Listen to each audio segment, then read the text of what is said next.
À la programmation du cabaret Les Années Folles, on a la chance d'avoir Scarlett James qui revient ici à Sorel-Tracy. Ça va bien? Ça va très bien, merci.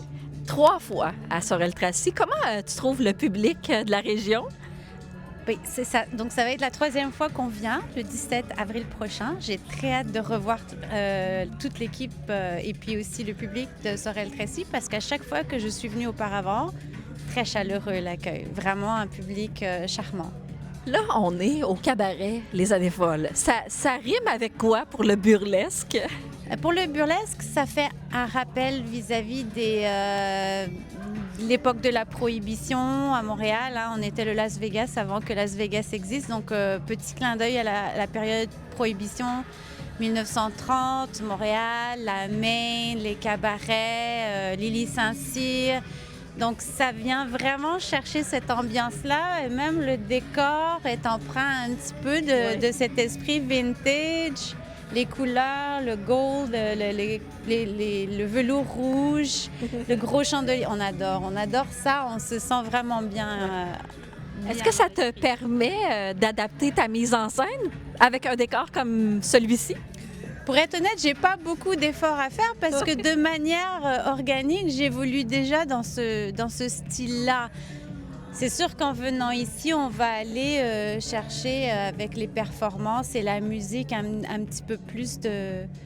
On va peut-être pousser un peu, mais pour être honnête, on n'a pas vraiment beaucoup d'efforts à faire dans ce sens-là. On a déjà les plumes, les paillettes.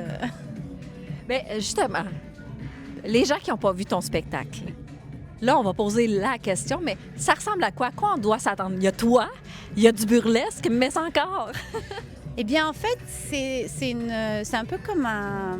Vous avez vu le film Moulin Rouge, vous avez vu un petit peu comment exubérant est le maître de cérémonie. Donc, nous, on a Monsieur Armand, qui est un maître de cérémonie qui est aussi très, très exubérant comme ça. Donc, ça, c'est le parfait match. Et bien sûr, je ne suis pas seule sur la scène. Donc, c'est quand même le Scarlett Grand Review. Donc, je vais performer plusieurs numéros. Cette année, je vais peut-être emmener mon verre à champagne géant. Oh oui! Ah oui, moi je dis oui. D'accord, je note. Et donc c'est sûr que j'ai d'autres artistes avec moi. Je suis vraiment très heureuse parce que j'ai des nouveaux numéros, des numéros qui n'ont jamais été présentés ici. Et des artistes aussi qui n'ont jamais été présentés ici. Donc, c'est sûr que pour les gens qui nous voient pour la première fois, c'est une belle découverte. Mais pour les gens qui ont envie de revenir, clin d'œil. Pour le verre à champagne, entre autres. Entre autres, vous allez voir, même si vous aviez vu les spectacles auparavant, ça va être un spectacle différent. Et là, je me posais la question, le burlesque en 2026, ça ressemble à quoi? En fait, le burlesque, on reste un petit peu quand même dans les traditions du burlesque. En fait, en ce qui me concerne, je mise beaucoup sur l'extra, donc la sophistication, le glamour. Je m'en vais pas du tout du côté trash parce que c'est pas ma signature personnelle.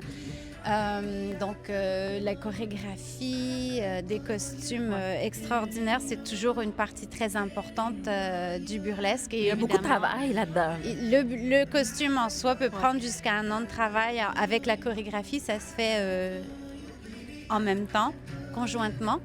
Et donc, au-delà de ça, les chorégraphies des autres artistes, la mise en scène au complet, l'humour est très important. Et évidemment, la pièce maîtresse du puzzle, les feuillages. Les feuillages. Avec quelle émotion que tu aimerais que les gens repartent d'ici?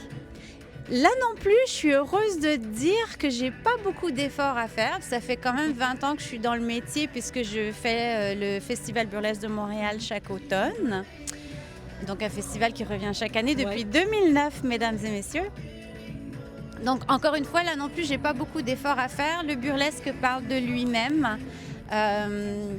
Les gens habituellement ressortent du spectacle enchantés, le sourire aux lèvres, un petit peu tipsy, parce que c'est une belle opportunité pour prendre un verre. Ouais.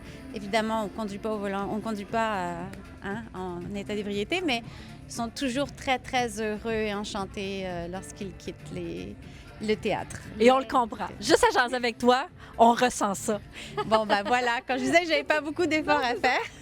Mais tu l'as dit, tu sais, il y a le festival burlesque, je m'en allais là un peu. On peut inviter les gens à y participer aussi. Mais sans ça, tes autres projets, on peut te voir où?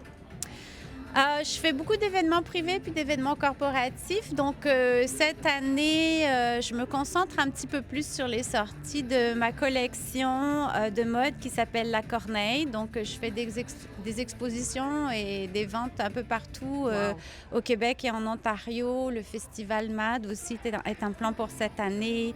Peut-être le festival de mode de Montréal aussi.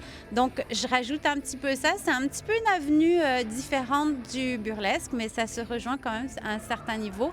Mais au niveau des performances, ça va vraiment être ici le 17 avril, mesdames et messieurs, et ensuite de manière automatique le mi-octobre au Club Soda à Montréal pour le Festival burlesque de Montréal. Donc, on profite de toi, ben, ça fait bizarre de dire ça comme ça, mais quand même, de ta présence ici en avril, parce qu'après ça, on s'en va à l'automne, là. Exactement. Ouais. Il se peut qu'il y ait des choses qui se rajoutent entre-temps, on ne sait jamais. Ouais.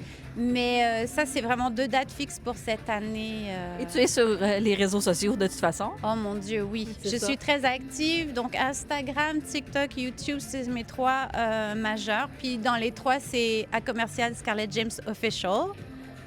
Donc, facile à trouver.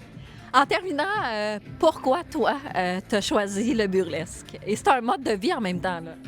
Oui, c'est un mode de vie. En fait, il y a deux raisons pour lesquelles je me suis lancée dans le burlesque. Évidemment, la première raison et la raison principale, c'est que la première fois où des amis m'ont emmené voir un spectacle, je n'avais jamais vu ça. Ça n'existait pas vraiment à Montréal, à part peut-être 1 ou 2 petites troupes qui étaient très underground.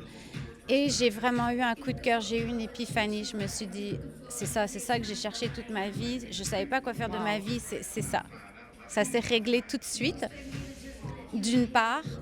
Et d'une deuxième part, la raison pour laquelle je me suis lancée non seulement en tant qu'artiste, mais aussi comme productrice, c'est qu'il n'y avait pas d'endroit à Montréal où on pouvait vraiment aller en tant que clientèle, et vraiment s'habiller glamour, puis aller vraiment profiter de mettre des choses qu'on est trop gêné habituellement de sortir de notre garde-robe, les beaux talons, les bas avec la ligne en arrière, vraiment coiffés, maquillés, puis vraiment aller chercher ce... Il y a des événements à Montréal, mais c'est souvent des levées de fonds et le billet est excessivement cher, donc c'est pas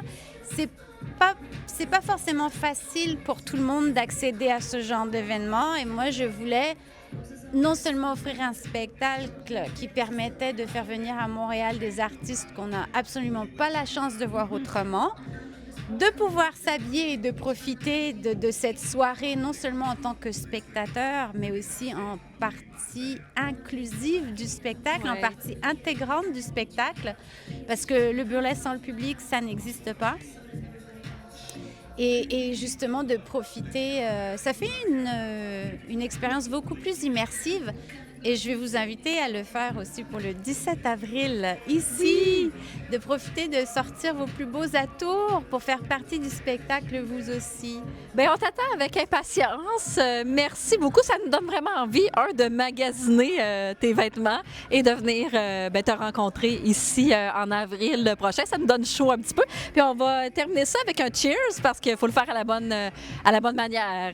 Cheers! Bienvenue chez nous. Merci beaucoup.